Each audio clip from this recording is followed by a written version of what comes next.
Hey, this is Matt once again. Welcome back to another video, and this is a paid request for Bobby, who's always been very generous in my streams and other things of that nature. Thank you so much. I hope you're doing well. Thank you for your kindness, man, always. But he sent in a paid request for me to watch and review Mirror Mirror from 2012. Now, for those interested in requesting any type of videos, review, re-review, random thoughts, streams, commentaries, video game playthrough, whatever the case may be, feel free to send it either directly to my PayPal. I do have a CashApp as well. Links are down below in the info box, and I will get to it as soon as I possibly can. So, thank you. Now, this is, of course, a take on Snow White. And honestly, I didn't mind it for what it was. Granted, maybe it's because I still have the piece of shit new one fresh in my head that came out this year. This is how you do this a lot better. I'm not going to call this a great movie, but man, is this a hell of a lot better than what the hell I saw that came out this year of 2025. Like, if you want a better version of Snow White live action, this is the way to do it, because it's not as egregious, it's not as woke or anything you want to put it. It doesn't have this god-awful CGI 7 dwarf shit. It has actual dwarves. And it does enough different stuff to stand on its own 2 feet. So does it feel like a rehash? Does it feel like a repeat of events? As directed by Tarsem Singh, I'm like, why does that guy sound familiar? He did The Cell with Jennifer Lopez, which I love. The Cell. I know the Arrow video release came out. I didn't pick it up. I thought I heard there was an issue with it. I don't know if that's true. If so, I'll wait on it. But I do like The Cell.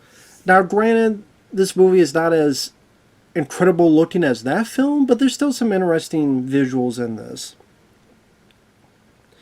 And Julia Roberts plays the evil queen. I actually thought she did a pretty decent job. Lily Collins played Snow White, and God forbid, a Snow White that's not a bitch. That comes off as a nice, kind, easygoing lady, where her white is like snow, her skin is white as snow, and it fits, all that jazz. Lily Collins, I thought, did a good job. Armie Hammer doesn't eat people in this movie. He plays the prince. He's not bad. What he reminded me of Billy Zane. Like, I don't know if that's what he was going for, but the way he plays the role is as if Billy Zane played the role. That's what it made me think of. And then the Seven Dwarves, they don't go with the dopey dot. They actually have like Grub, Chuckles, Napoleon. So 7 completely different type of characters. But they all are actual little people. God forbid. Not just fucking CGI. And I thought that, again, there was enough interesting ideas in this that I actually didn't mind it. It was a hell lot better than what the fuck came out this year. But anyway, listen, Julia Roberts, who I like. I know some people hate Julia Roberts. I always liked her. I mean, whether I liked or disliked the films, I don't mind her and stuff like The Pelican Brief. Bits and pieces I've seen of Erin Brockovich, I didn't mind. America's Sweethearts, I enjoy for what kind of movie it is. I actually had fun with it. I like America's Sweethearts. Pretty Woman for what it is. Runaway Bride for what it is. I thought she did fine. Flatliners, I really liked her in Flatliners. So, I never minded Julia Roberts. I don't think I saw My Best Friend's Wedding, but I know that was a big hit at the time. And I think she did a film recently. I don't remember what it was called, but she's not someone you really hear about anymore, Julia Roberts. But Sleeping with the Enemy, I'm not big on, but she was fine. And I thought she did a good job here as the evil queen. I like that in the flashbacks they show events happen, but they do it with the use of figurines. And for a split second, I'm like, was that stop motion? I don't think it was, but I like that they use figurines to kind of tell the backstory of Snow White and her dad and all the stuff that happened. But here, Snow White's been confined to the palace. Julia Roberts, the teen has disappeared, thought to be dead. The queen, because of her practices, the kingdom is poor. People out there are starving. And the queen will do stuff like, and this is what I thought was interesting, a human-sized battleship game. You know, think of the game Battleship, but she uses people like the pawns, and they have hats with cannons on it. So if you sink a battleship, the hats will erupt and shoot a cannon at the other. I'm like, okay, I've never seen that before. That's interesting. I've seen movies where, I thought for a second, oh, it's a chess piece. It's a chessboard. But I've seen that before where they're so powerful, I will use the people as chess pieces. But no, this is Battleship. I'm like, okay. Take something, do a little twist on it. I like the props used. That's kind of funny.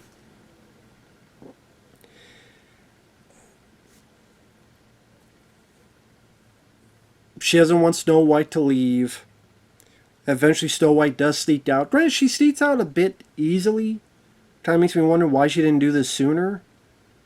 Like, the guards kind of just, was that her? No, that can't be her. I'm like, really? Like, that easily? But she goes just to look around. She goes to the forest. Meanwhile, Army Hammer, who's the prince of this other kingdom, and his buddy, they're going around the woods and trying to get to where the queen and her kingdom's at. And they get accosted by bandits.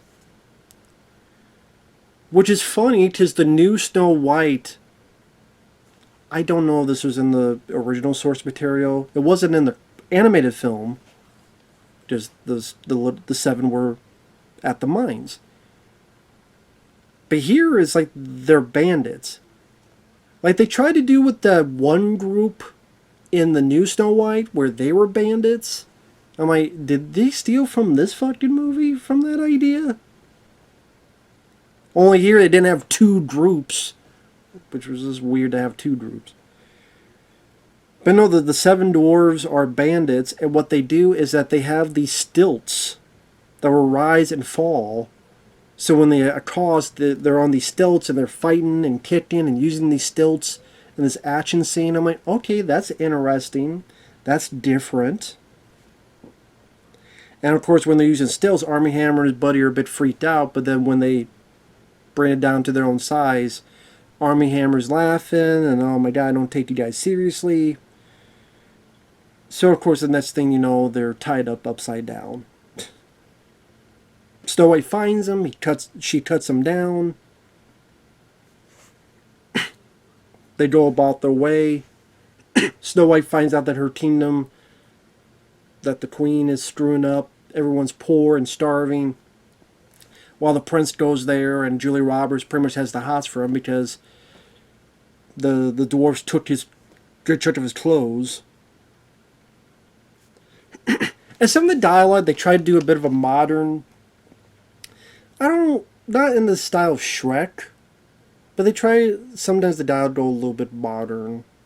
Not pop culture wise, but like for example, when they're leaving, the buddy goes, that queen's crazy. She like irradiates crazy. Oh, blah, blah, blah. No. She's like good old-fashioned, plain traditional crazy. The way they were talking, I kind of got some chuckles out of. And other interesting ideas. At first, I was against this, but I get what they were going for. Because the queen wants to marry this prince, thus inherit that money, thus oil fix her kingdom's problems. She tries to get her skin better. So there's this treatment where like bird shit, but it's brown. Because I think bird shit, it's white. It's brown. But it smears over her face, and then she tells her, one of her people, don't laugh, don't say anything. But then it keeps going with all of these like scorpion and like a bee sting on her lips. I have okay idea what they're going with. The excessive ways of keeping one's beauty that is more and more strange and weird and crazy. That's what they're going with. So once I got the gist of it, I'm like, okay, I get what they're doing, and it's an interesting choice. Like a scorpion like hits her belly or belly button, and then like a bee sting or wasp hits her tongue or her lips. I mean, hell, people do crazy things to keep their beauty. What was it? The Sandra Bullock. Something to do with baby penises, foreskins, something like that. I swear to God, I am not joking.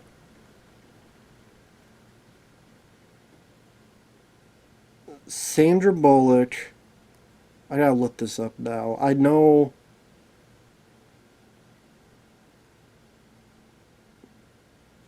Yep, as soon as I type it, a penis facial. The serum is made from the foreskin of a baby's penis.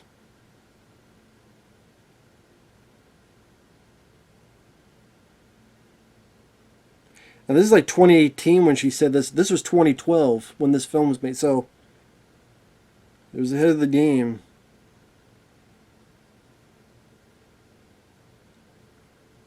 Sandra Bullock, I love you, baby, but what the fuck?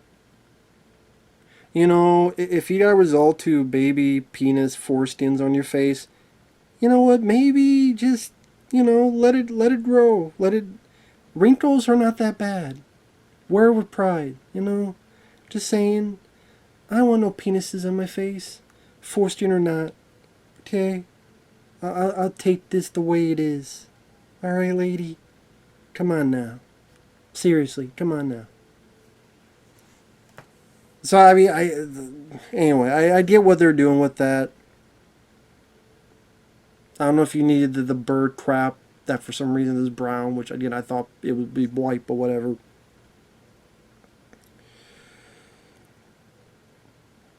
The Didn't more into spoilers. The Snow White tries to warn the prince. It doesn't work out. She threatens the queen. I do like Julia Roberts the way she says, "It's probably not the best thing you could have said right now." I thought she works well as the villain. Oh, Nathan Lane is the bootlicker, the assistant of Julia Roberts. Cool to see Nathan Lane in there. I like Nathan Lane. I thought a much better choice than the fucking guy they got in the new Snow White. Because here I bought more into, he's told to do this, but he's like, listen, your father treated me well, and just get out of here and run like I'm going to do. It just made that seem more believable because of Nathan Lane's demeanor, attitude, however you want to put it. Granted, when she runs through the forest that is scary, they do absolutely nothing with that. I think that was something they missed out on. They could have had a bit where her journey through the woods could be very creepy, artistic, atmosphere. Especially with this guy that did The Cell. And you look at The Cell, and there's so many intriguing visuals in that movie. I'm like, there's really nothing you could have done with the forest bit where she's imagining it or she's seeing her mind is playing tricks. There's stuff you could have done with that. Instead, it looked like she went 5 feet and then she's at the dwarves' place. Now, the people that play the dwarves, I thought they all did fine. Because there's 7 of them, it's hard to get depth for them, but you get little bits here and there. You get the one who's a bit of the hard ass. You get the one who's a little bit of the crush on Snow White. You get the one who's a bit of the leader. You get the one who he likes to laugh, thus his name Chuckles. Little bits here and there. And I thought they all did fine. They all did fine to... And again, it was interesting to see them not go for the typical Disney dopey, dark, sleazy bits. that go with their own characters, their own deviations. I guess for people, depend on whether they like that or not, whether they feel they would have wished for how it was, like in the animated film, or if they appreciate that they did their own thing. That's up to you, the viewer. It didn't bother me. I didn't mind it. And I thought they did fine. They helped train Snow White. So they train her in sword fighting. They train her in trying to be tougher and grappling. They train her in other stuff. Granted, that doesn't really... she doesn't really get a whole lot of use of that training, to be fair. But they do train her in a bunch of stuff.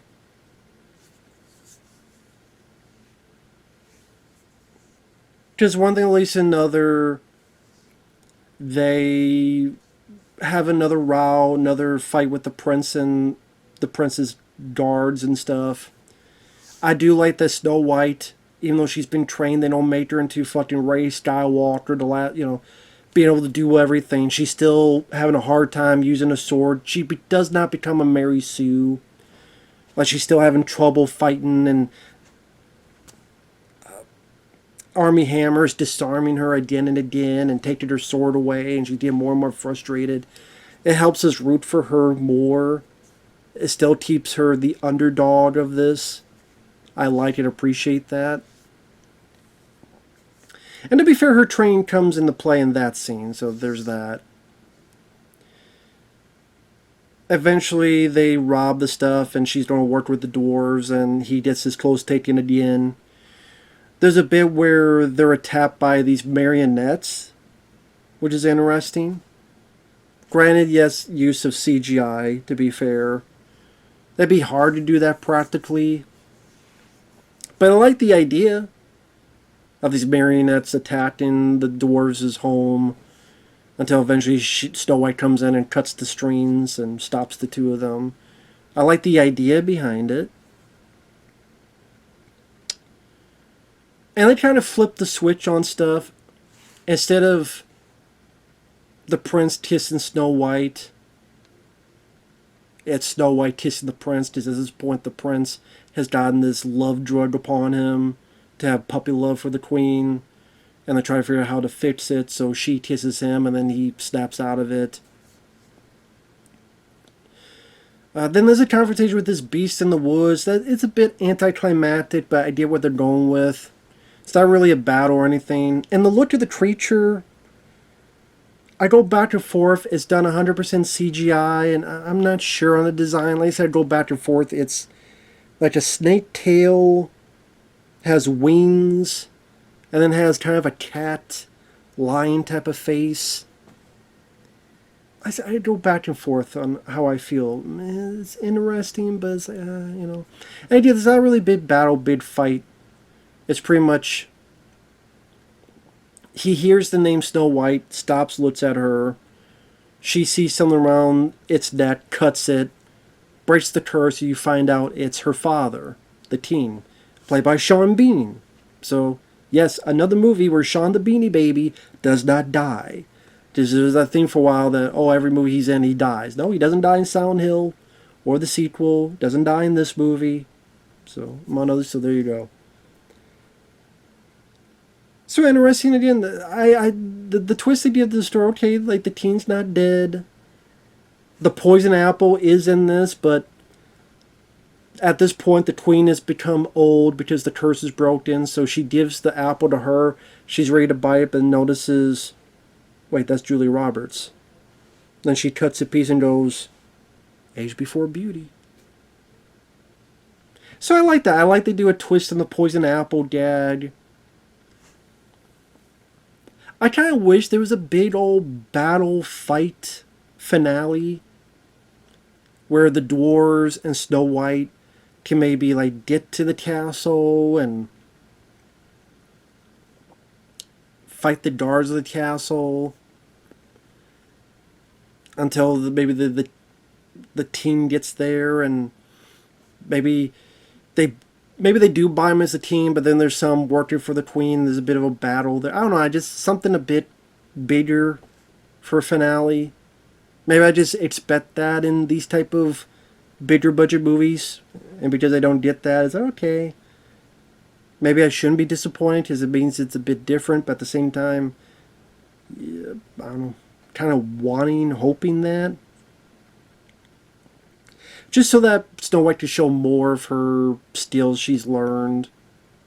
She showed a little bit in the dealing with the prince and the marionettes, but we'll like to see more of that. They give also the dwarves more to do at the end. Because they don't, like, they try to fight the beast, but none of them can really do anything until she finally does what I said she does.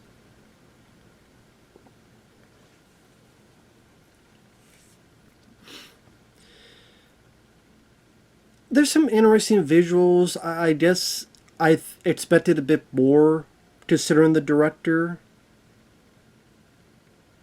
But, there's a couple interesting visuals. Like I said, the whole marionettes and that idea, among other stuff. I thought Lily Collins brought a sweet nature to her. Army Hammer, didn't mind him. Like I say, he kept reminding me of Billy Zane in a good way. So he has that bit of flavor to him. The Seven Dwarfs, I thought sometimes they were funny. You cheat at poker. No, I win at poker. Some of their dialogue I thought was kind of funny. The CGI, it's 2012, so take that for what you will. The ending, I thought there would be a bit more to it. I like the kind of twist on the poison apple thing, that she doesn't eat the poison apple and all that. So, okay, didn't see that coming. Nathan Lane, nice to see him in there. Julie Roberts, I thought did a good job. It's a film I didn't mind. I did not mind this film. I thought it was better made. It's not a musical. That's another thing I was surprised by. It's not a musical at all. There's not one goddamn time someone sings in this. Fine. It works in the animated film. It did not work in the film that came out this year. So, another difference. It's not a musical. Cool. So that's why the Mirror Mirror title works. Because it doesn't make it seem as if you're trying to adapt the animated film. So like, where's Hi-Ho? Off to work we go and all that stuff. So, because if I want to watch it, I'll watch the animated film. Here it's a different take on it. Different direction on it. Made it its own. Stood on its own 2 feet. Granted, I don't love everything about it. Again, I thought the finale, I'm not going to call it anticlimactic, but I just expected a bit more. But other than that, and a few other nitpicks, didn't mind it. Did not mind it. If you want to see a much better version of doing a modern interpretation of Snow White, this is the way to do it. This is the way to do it.